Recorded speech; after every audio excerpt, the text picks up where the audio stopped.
Hello friends, myself Dr. Anupma Singh, a homeopathy physician. You're most welcome in this video. I hope you all are very well and doing great. Friends, आज हम बात करने वाले हैं rheumatoid arthritis के बारे में कि रूमेटॉइड अर्थराइटिस क्या होता है, इसके कारण क्या है, इसके सिम्टम्स क्या क्या होते हैं और बात करेंगे इसकी होम्योपैथी मेडिसिन के बारे में। तो फ्रेंड्स, आज का ये वीडियो आपके लिए बहुत ही ज्यादा इन्फॉर्मेटिव होने वाला है, तो प्लीज वीडियो को अंत तक जरूर देखें। और अगर आपने अभी तक मेरे चैनल को सब्सक्राइब नहीं किया है तो प्लीज चैनल को सब्सक्राइब करें और साइड में दिए हुए बेल आइकन को भी हिट करें ताकि मेरी आने वाले अगली वीडियो की नोटिफिकेशन आपको मिलती रहे। तो चलिए बिना देर किए हुए वीडियो को शुरू करते हैं। फ्रेंड्स, रूमेटॉइड अर्थराइटिस जिसे शॉर्ट में आरए भी कहते हैं या फिर इसे chronic progressive auto immune disease भी कहा जाता है। बट इसे chronic progressive auto immune disease क्यों कहते हैं ये मैं आपको डिटेल्स में समझाऊंगी। बट उससे पहले मैं आपको बता दूं कि अर्थराइटिस जो है वो कई प्रकार के होते हैं, बट मोस्ट कॉमनली जो है वो 3 टाइप्स के अर्थराइटिस देखने को ज्यादातर मिलते हैं। फर्स्ट है gouty arthritis, osteo arthritis and rheumatoid arthritis. ये तीनों जो है वो एक तरह के ज्वाइंट डिजीज होते हैं, बट तीनों के कारण जो है वो अलग अलग होते हैं और इसके सिम्टम्स जो है वो लगभग मिलते जुलते होते हैं। इसको मैंने अलग अलग कॉज और सिम्टम्स के साथ डिटेल में डिस्क्राइब किया है ताकि आप लोगों को कोई कंफ्यूजन ना हो। तो आप लोगों ने अगर मेरा पिछला वाला वीडियो नहीं देखा है गाउटी अर्थराइटिस और ऑस्टियो अर्थराइटिस का, तो नीचे मैं डिस्क्रिप्शन में लिंक दे दूंगी, आप वहां से जाके देख सकते हैं। बट अभी मैं इसको शॉर्ट में एक एक लाइन में डिफ्रेंशिएट करके बता देती हूँ कि क्या डिफरेंस होते हैं इनमें।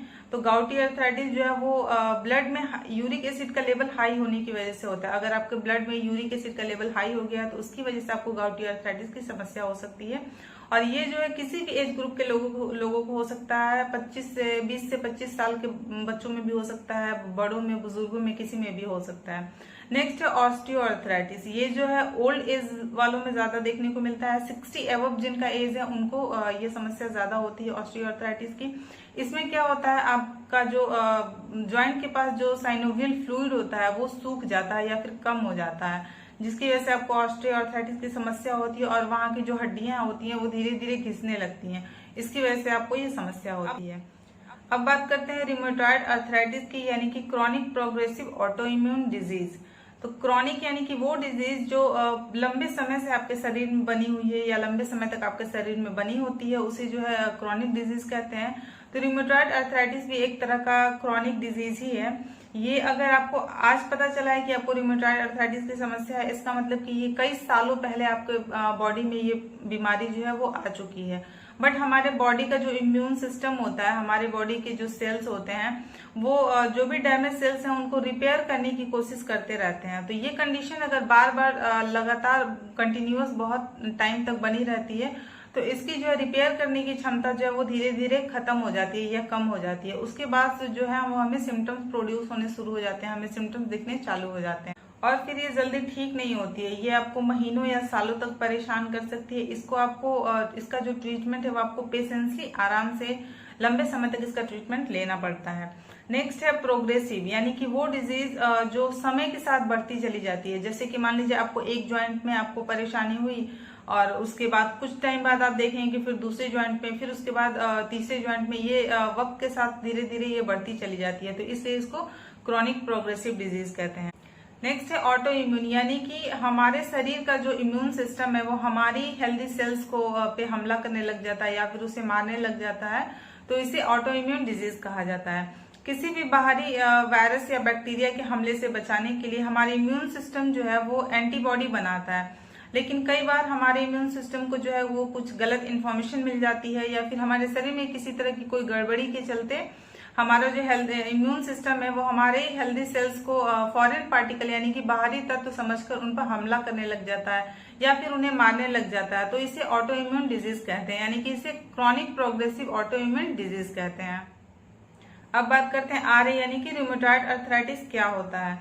तो रूमेटॉइड अर्थराइटिस एक तरह का ज्वाइंट डिजीज है जो कि सबसे पहले स्मॉल जॉइंट्स को अफेक्ट करता है, जैसे कि finger joint, elbow joint, wrist joint, ऐसे स्मॉल ज्वाइंट्स को अफेक्ट करता है। जैसे कि मान लीजिए आपको सबसे पहले फिंगर ज्वाइंट को अफेक्ट किया, फिर कुछ टाइम बाद ये आपके रिस्ट ज्वाइंट को अफेक्ट करता है, फिर कुछ टाइम बाद शोल्डर ज्वाइंट को, फिर कुछ टाइम बाद आपके नी ज्वाइंट को, ऐसे ये बढ़ता चला जाता है और ये दोनों साइड के ज्वाइंट्स को जो है वो अफेक्ट करता है। और कई बार देखा गया है कि ये ज्वाइंट्स के अलावा बॉडी के अदर पार्ट्स भी इससे अफेक्ट हो जाते हैं, जैसे कि muscles, kidney, heart, eyes, lungs and blood vessel ऐसे बहुत सारे ऑर्गन्स जो है वो अलग अलग अफेक्ट हो सकते हैं।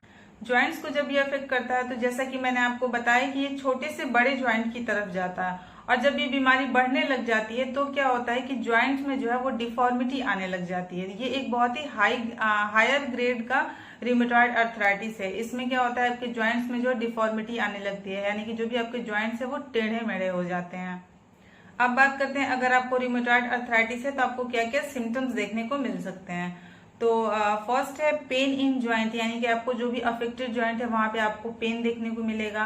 वहां आपको स्वेलिंग हो सकती है, वहां का एरिया जो है वो रेडनेस हो सकता है, और जो वहां पे टच करने पे आपको वहां एक गर्म सा महसूस होगा, वहां पे एक हीट होगी, और वहां पे जो स्टिफनेस हो सकती है, यानी कि अकड़न हो सकता है। और ये ज्यादातर मॉर्निंग के टाइम में ज्यादा होता है, जब आप सो के उठते हैं तो आपका एकदम जो ज्वाइंट है वो एकदम स्टिफ हो जाता है, यानी कि उसमें एकदम से अकड़न आ जाती है, आपको तुरंत मूवमेंट करने में जो है बहुत ज्यादा दिक्कत होती है। नेक्स्ट है फैटिग, यानी कि सुस्ती। पूरे शरीर में जो है एक लेजीनेस रहती है, एक आलस रहता है, बिल्कुल ऐसा लगता है शरीर में कोई एनर्जी नहीं है, कुछ काम करने का मन नहीं होता है, एकदम से मन करता है या तो बैठे रहें या तो रेस्ट करते रहें। इस तरह का फिजिकल फैटिक जो है आपके शरीर में डेवलप होने लगता है, क्योंकि ये एक इन्फ्लामेटरी डिजीज है। तो कई बार हमें फीवर या लॉस ऑफ एपेटाइट भी देखने को मिल सकता है। और ये जो प्रॉब्लम है, यानी कि ये जो परेशानी है, ये हमेशा फ्लेयर्स में आती है। जैसे कि मान लीजिए आपको दर्द शुरू हुआ, कुछ टाइम रहा, फिर कुछ टाइम बाद ये जो दर्द है आपका एकदम शांत हो जाता है, फिर अचानक से आपको ये दर्द शुरू हुआ, और ये दर्द आपको कुछ घंटे के लिए भी रह सकता है या कुछ दिनों के लिए भी रह सकता है, उसके बाद फिर ये शांत हो जाता है। फिर आपको ये दर्द शुरू हुआ, फिर कुछ दिन बाद ये आपको ये दर्द शांत हो जाता है, कुछ दिन तक शांत रहता है, फिर वापस से शुरू हो जाता है। तो ये एक एपिसोडिक पेन होता है इसका, ये जो है एक कैरेक्टरिस्टिक सिम्टम होता है रिमेटॉइड अर्थराइटिस का। अब बात करते हैं इसकी होम्योपैथी मेडिसिन के बारे में, कि अगर आपको रिमेटॉइड अर्थराइटिस की समस्या है तो आप कौन कौन सी होम्योपैथी मेडिसिन है जो ले सकते हैं और अपनी समस्या को ठीक कर सकते हैं। तो फर्स्ट मेडिसिन है रस्टक्स 200। इसको जो सिम्टम्स है, अगर रेस्ट करने पे आपकी परेशानी बढ़ रही है, जैसे कि आप लेटे हुए हैं, बैठे हुए हैं, या जैसे आप रेस्ट पोजीशन में है एकदम, उस वक्त आपका जो है परेशानी ज्यादा बढ़ जाती है। या फिर जैसे ही आपको फर्स्ट मोशन होता है, यानी कि जैसे ही आप पहला मूवमेंट करते हैं, फर्स्ट स्टेप डालते हैं, उस वक्त अगर आपको बहुत ज्यादा पेन होता है, और फिर जैसे जैसे आप अपने मोशन को कंटिन्यू करते हैं, आप धीरे धीरे चलना चालू करते हैं, तो आपका जो है वो दर्द धीरे धीरे कम हो जाता है। और आपका जो पेन है वो डैम्प वेदर में ज्यादा बढ़ जाता है, यानी कि जब नमी का मौसम आता है तब आपका जो दर्द है, आपकी जो भी परेशानी है वो बढ़ जाती है। इस कंडीशन में आप इस मेडिसिन को ले सकते हैं। इसको लेना है 200 पोटेंसी में, दिन में 3 बार, सुबह, दोपहर, शाम, डायरेक्टली ऑन टंग 2-2 बूंद, खाना खाने से आधे घंटे पहले। नेक्स्ट मेडिसिन है ब्राइनिया 200। इसका जो सिम्टम्स है, वहां पे आपको जो है इन्फ्लामेशन होगा, आपका जो भी अफेक्टेड एरिया है, जो ज्वाइंट्स है, वहां पे इन्फ्लामेशन होगा, वो एरिया जो है वो रेडनेस होगा, वहां पे आपको टच करने पे आपको गरम गरम सा महसूस होगा, वहां आपका एरिया जो है वो हॉट रहेगा। और मोशन के समय आपकी जो भी प्रॉब्लम्स है, जो दर्द है, वो बढ़ जाती है। जैसे ही आप मोशन में होते हैं, आप चलना चालू करते हैं, खड़े रहते हैं, जब भी आप एक्टिव होते हैं तो आपकी जो परेशानी है वो ज्यादा बढ़ जाती है। और जो आपका दर्द है वो अगर हल्का दबाने से अगर आपको रिलीफ मिलता है तो इस कंडीशन में आप इस मेडिसिन को ले सकते हैं। इसको भी लेना है 200 पोटेंसी में, दिन में 3 बार, सुबह, दोपहर, शाम, डायरेक्टली ऑन टंग 2-2 बूंद, खाना खाने से आधे घंटे पहले। नेक्स्ट मेडिसिन है कॉस्टिकम 200।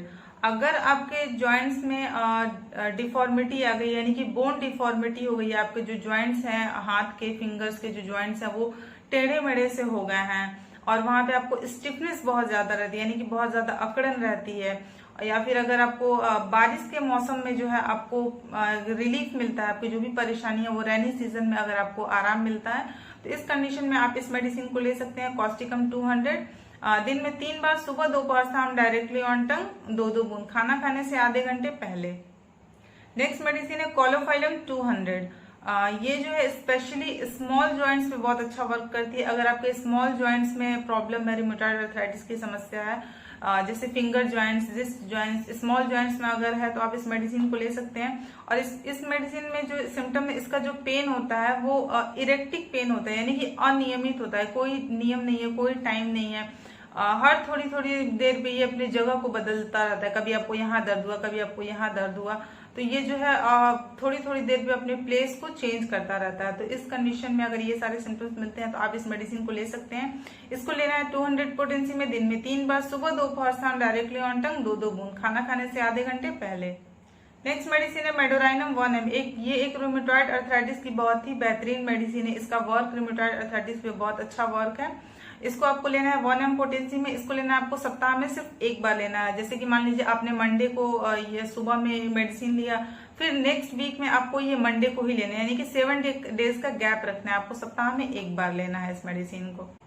तो फ्रेंड्स आज के लिए बस इतना ही। अगर आपको वीडियो इन्फॉर्मेटिव लगा है तो प्लीज वीडियो को लाइक करें और ज्यादा से ज्यादा अपने फ्रेंड्स एंड फैमिली मेंबर्स में शेयर करें, ताकि वो भी इस वीडियो के माध्यम से अपनी इस समस्या को ठीक कर सकें। तो चलिए फिर मिलते हैं ऐसे एक न्यू इन्फॉर्मेटिव वीडियो के साथ। तब तक के लिए thank you so much. Stay safe, stay healthy.